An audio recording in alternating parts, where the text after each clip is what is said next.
Tany anao vao hitonga saina sy natsapa tsara Ifanakafy anao tsy tiako latsaina tsisy azoko ambara Azafady arô fa ela zany ambiny anao ny anitara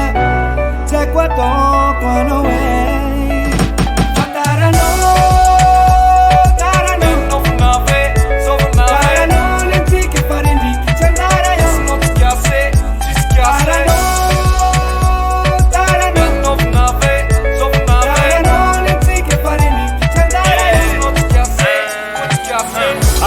Mas pamangina lu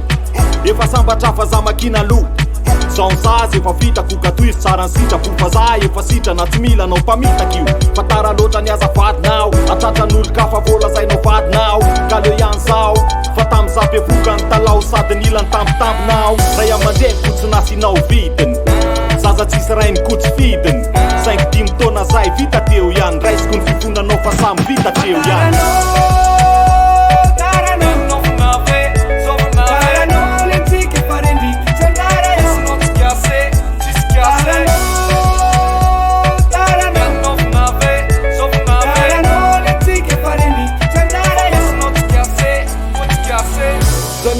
Enao tafabe zao fa firy taona tsy mipasse à la maison Neonatika tam'izah mbola vao saison Le malokila vao voalohany ny saison De zao enao dita moramora